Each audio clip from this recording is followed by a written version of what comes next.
হৃদয়ের উপপাদ্য পর্ব ৮। কলেজ থেকে ফেরার পথে সেদিন অনেকটা দেরি হয়ে গিয়েছিল। তারপর আবার গিয়েছিল পাশের গলিতে এক আন্টির বাসায়। তিতলিকে নিয়ে যখন হিয়া শর্টকাট গলি দিয়ে ফিরছিল তখন চারিপাশটা একদম নিঝুম। হঠাৎ ৩-৪টে বখাটে ছেলে তাদের পথ আগলে দাঁড়ায়। হিয়া তিতলিকে নিজের আড়ালে টেনে নেয়। ওর বুকটা দুরু দুরু কাঁপছে। বড় রাস্তাটা অনেক দূরে, চিৎকার করলেও কেউ শুনতে পাবে না। ছেলেদের মধ্যে একজন যখন হিয়ার ওড়নায় হাত দিতে যাবে ঠিক তখনই চারপাশের বাতাস যেন হঠাৎ ভারী হয়ে এলো। গলি ল্যাম্প পোস্টের মিটমিটে আলোটা একবার দপ দপ করে জ্বলে আবার নিভে গেল। ঠিক সেই মুহূর্তে পাশের একতলা ছাদ থেকে কেউ একজন অলৌকিক ক্ষিপ্রতায় নিচে লাফিয়ে পড়ল। পরনে তার কুচকুচে কালো হুডি। লোকটা আসার সাথে সাথে পরিবেশটা পাল্টে গেল। কিছু বুঝে ওঠার আগেই হিয়া দেখল হুডি পরা লোকটা চোখের পলকে ছেলেগুলোর ওপর ঝাঁপিয়ে পড়ল। তার প্রতিটা মুভমেন্ট এত নিখুঁত আর এত শক্তিশালী মনে হচ্ছে যে কোনো মানুষ নয়, বরং শিকারী কোনো প্রাণী। কোনো চিৎকার নেই, কোনো বাড়তি শব্দ নেই, শুধু হাড় ভাঙার মর্মর শব্দ আর ঘাতকের ক্ষিপ্রতা। ছেলেগুলো আর্তনাদ করারও সুযোগ পেল না। মুহূর্তের মধ্যেই তারা মাটিতে লুটিয়ে পড়ল। হিয়া ভয়ে জমে গিয়ে দেওয়ালের সাথে মিশে দাঁড়িয়েছিল। লোকটা এবার ধীর পায়ে হিয়ার দিকে এগিয়ে এলো। হিয়া ভাবল এবার হয়তো তার পালা। সে চোখ বন্ধ করে তিতলিকে জাপটে ধরল, কিন্তু কোনো আঘাত এলো না। হিয়া চোখ খুলে দেখল লোকটা তার থেকে মাত্র ১ হাত দূরে দাঁড়িয়ে আছে স্থির হয়ে। হুডির গভীর ছায়ায় তার মুখ স্পষ্ট দেখা যাচ্ছে না, শুধু চিবুকের শক্ত গড়নটুকু বোঝা যাচ্ছে। লোকটার শরীর থেকে ভেসে আসছে সেই তীব্র তামাক আর অ্যান্টিসেপটিকের অদ্ভুত ঘ্রাণ। লোকটা কোনো কথা বলল না, শুধু তার ডান হাতটা বাড়ালো হিয়ার দিকে। চাঁদের আবছা আলোয় হিয়া দেখল লোকটার বুড়ো আঙুলের নিচে লালচে অর্ধচন্দ্রাকৃতির চিহ্নটা। লোকটা হিয়ার কাঁধে পড়ে থাকা একটা শুকনো পাতা ঝেড়ে দিয়ে সরে দাঁড়ালো। তারপর হাতের ইশারায় হিয়াকে চলে যেতে বলল। হিয়া বুকে সাহস নিয়ে একটা প্রশ্ন আজ করেই ফেলল, কে আপনি? লোকটা কোনো জবাব দিল না, পিছন ঘুরে হাঁটা শুরু করলো। হিয়া কিছুক্ষণ তাকিয়ে থেকে চলে গেল। কিছু দূর গিয়ে সে যখন পেছনে ফিরে তাকালো, দেখল গলির সেই অন্ধকার কোণাটা একদম ফাঁকা, কেউ নেই সেখানে, যেন লোকটা বাতাসের সাথে মিশে গেছে। পরদিন আরহাম স্যারের বাসায়। বাহিরে তখন ঝুম বৃষ্টি হচ্ছে। জানালার কাচের ওপাশে গাছগুলোর ছায়া কাঁপছে। হিয়া বারবার আরহামের হাতের দিকে তাকাচ্ছিল। আরহাম যখনই বইয়ের পাতা উল্টাচ্ছেন তার ডান হাতের সে অর্ধচন্দ্র লাল চিহ্নটা হিয়ার চোখের সামনে ঝিলিক দিয়ে উঠল। হিয়া মনে মনে নিজেকে বোঝাচ্ছে, না হিয়া, তুই ভুল দেখেছিস। একই রকম চিহ্ন পৃথিবীর হাজারটা মানুষের থাকতে পারে। এই শান্ত পরিপাটি মানুষটা ওইভাবে কাউকে মারতে পারে না। ওটা স্রেফ তোর মনের ভয়। হঠাৎ আরহাম তার খাতা টেনে নিল। হিয়া, এই ক্যালকুলেশনটা এখানে ভুল হয়েছে, মনোযোগ কি অন্য কোথাও? আরহামের কণ্ঠস্বর একদম স্বাভাবিক, কিন্তু হিয়ার মনে হলো সেই কণ্ঠের গভীরে এক অদ্ভুত শীতলতা আছে। হিয়া কাঁপা কাঁপা গলায় বলল, সরি স্যার, আমি আসলে ওই। আরহাম কলমটা রাখলো, হিয়ার দিকে ঝুঁকে আসলো। তার উজ্জ্বল ফর্সা মুখটা তখন একদম হিয়ার কাছাকাছি। আরহামের শরীর থেকে সেই দামি পারফিউম আর ওষুধের তীব্র গন্ধ আবার ভেসে আসছে। হিয়া, কিছু বলতে চাও? আরহামের চোখ দুটো চশমার আড়ালে স্থির। হিয়া কোনো মতে ঢোক গিলে বলল, না স্যার, মানে আপনার ওই চিহ্নটা, ওটা কি জন্মদাগ? আরহাম কয়েক সেকেন্ড চুপ করে হিয়ার চোখের দিকে তাকিয়ে রইল। তারপর ধীরে ধীরে তার ডান হাতটা টেবিলের উপর মেলে ধরল। সেই লালচে চিহ্নটা এখন হিয়ার একদম চোখের সামনে। আরহাম খুব শান্ত গলায় বললেন, কিছু দাগ জন্মগত হয় হিয়া, আর কিছু দাগ মানুষ নিজেই বেছে নেয়। তবে দাগ দেখে মানুষকে বিচার করা সবসময় সঠিক রেজাল্ট দেয় না। শ্রুতি পাশে বসে অবাক হয়ে দুজনের কথা শুনছিল। সে ফিসফিস করে বলল, কি রে হিয়া, এসব কি বলছিস স্যারের সাথে? হিয়া কোনো উত্তর দিল না। সে নিজেকে বারবার বোঝাচ্ছে, না, এটা কাকতালীয়।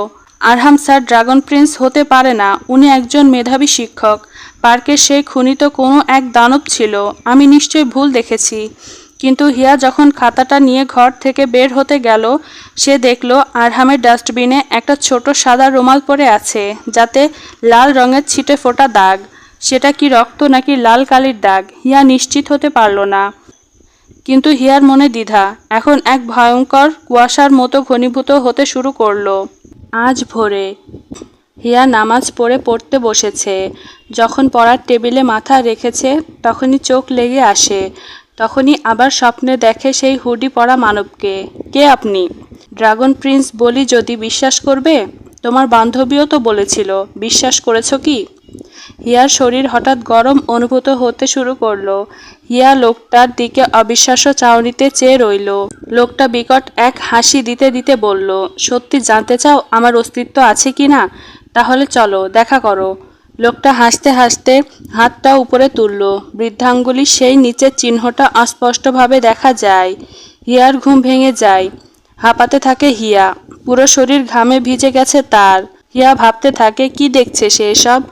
আদেও কি কোনো সত্যতা আছে এর, নাকি সবই তার কল্পনার ফল?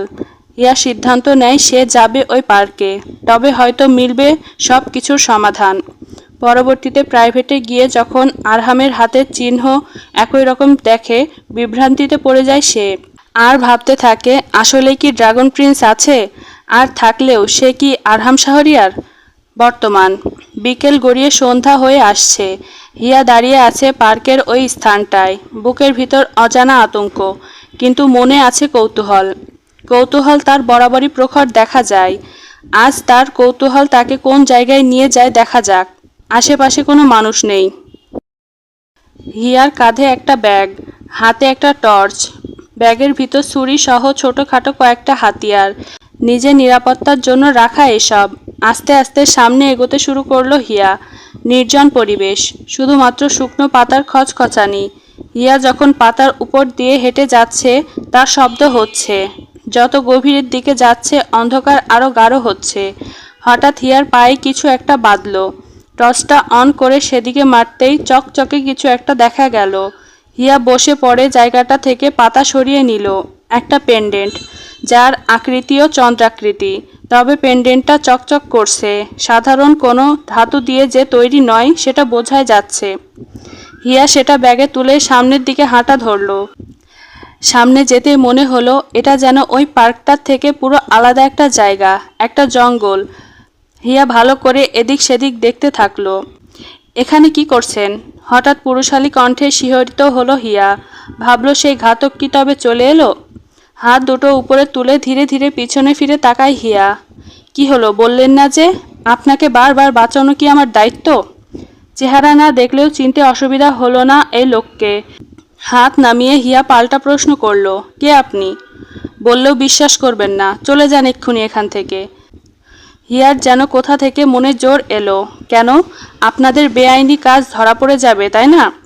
লোকটা ক্ষিপ্রতার সাথে জবাব দিল, মানুষদের মতো নিয়ম ভঙ্গ করার মতো স্বভাব আমাদের নেই। হিয়া তাচ্ছিল্য হেসে বলল, আমাকে বোকা বানাচ্ছেন? আমিও তো বোকা না যে আপনার এসব কথা বিশ্বাস করে নিব।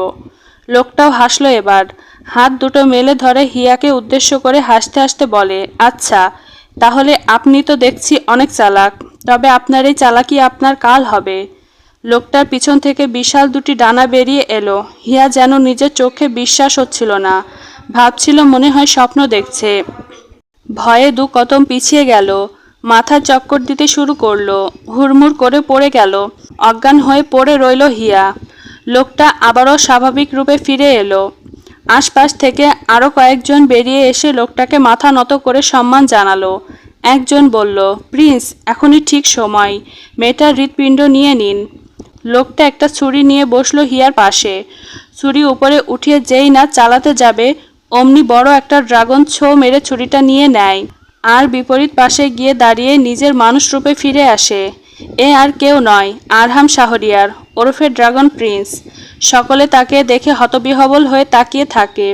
প্রিন্স যদি ওখানে থাকে তবে এই লোকটা কে? সবাই মিলে ঘিরে ধরে লোকটাকে। আরহাম গর্জে ওঠে, বলে, বন্দি করো ওকে।